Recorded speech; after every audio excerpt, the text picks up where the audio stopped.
संदीप ने अपनी माँ के कहने पर गांव में शादी कर ली थी। लड़की का नाम था। माँ का कहना था एकदम मॉडर्न बहू नहीं होनी चाहिए, लेकिन गांव से आने वाली बहू सुंदर सुशील तो होगी और उसको गांव से बाहर भी निकाल लाएंगे। लेकिन उसके अंदर का गांव कैसे बाहर निकलेगा? दिन बाद शादी की। माँ, टिफिन तो देना जरा। बेटा, अब तो स्कूल नहीं ऑफिस जाता है, माँ से नहीं अपनी बीवी से टिफिन मांगा कर। ओके माँ।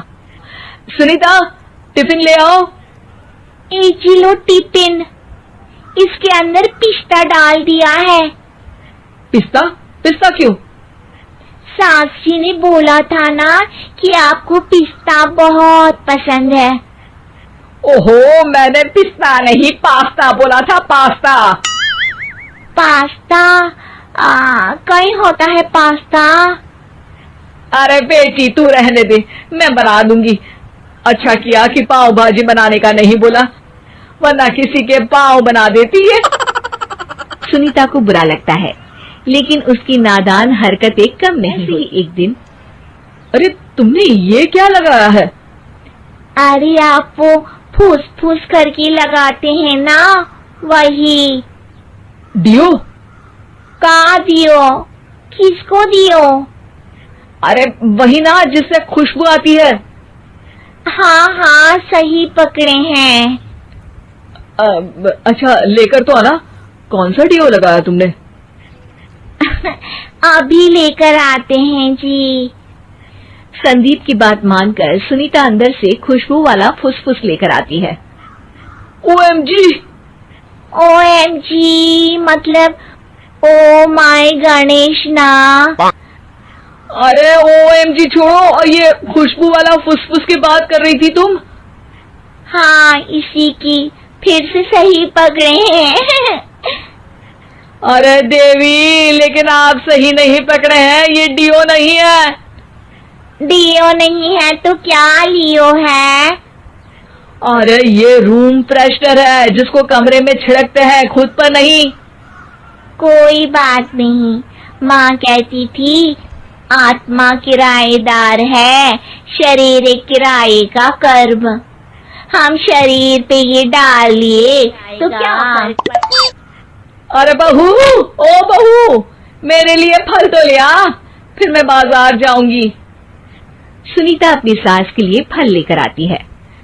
अरे बेटा, पपीता, तरबूज और सेब फल ऐसे कैसे खा लूं? काट कर तो ले आ। माँ जी, मेरे गांव में तो खेत से उठा के सीधा खा लेते हैं। अरे ये तेरा गांव नहीं है ना। अरे संदीप, तू ही कुछ समझा देना इसको बेटा। मैं कैसे समझाऊं माँ, ये तो माइक्रोवेव को भी भट्टी बोलती है। कल मैंने बोला हाय कैसी हो, तो बोलती है किसी को हाय नहीं लगानी चाहिए। अरे सुनीता, तेरा क्या होगा? अभी तो कैसे बताऊं माँ जी, अभी हम कुछ करेंगे फिर पता चलेगा क्या होगा, लड़का या लड़की। हे भगवान, कहाँ से आ गई ये? रामपुर से जी, आप ही तो लेकर आए थे मुझे। अरे मुझे माफ कर दो। पहले कोई गलती तो करिए जी, आपकी तो सारी गलती माफ कर देंगे हम। हाँ।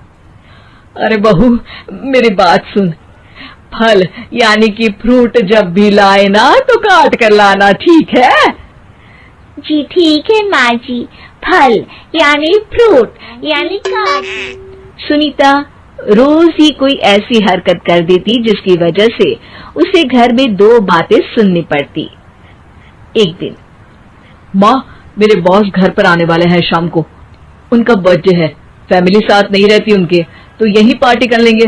उनको अच्छा लगा तो शायद मेरा प्रमोशन भी हो जाएगा। मैं ना फ्रूट केक लाकर फ्रिज में रख दूंगी और तेरे साथ आज खाना मैं बनाऊंगी, ताकि जब साहब आए तो खाने में कोई। शाम को जब सारी तैयारियां हो जाती है, संदीप के साथ बड़े साहब भी घर आते हैं।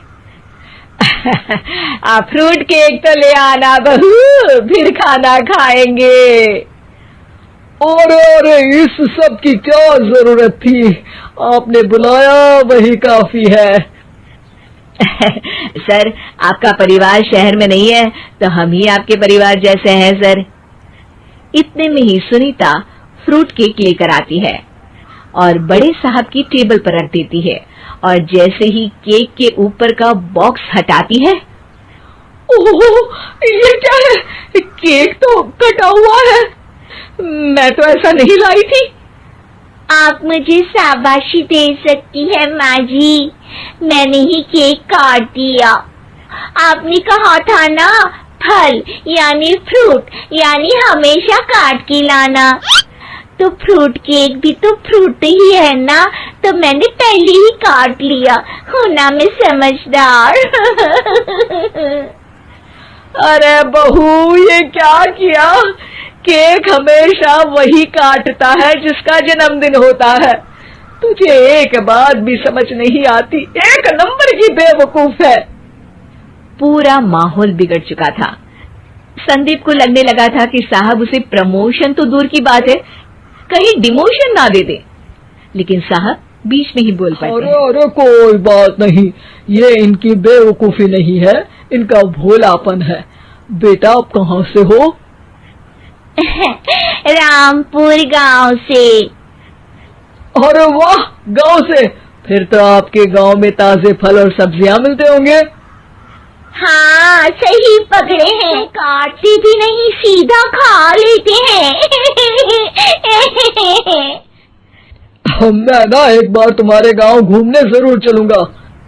क्यों संदीप, ले चलोगे ना? मुझे गांव घूमना बहुत पसंद है।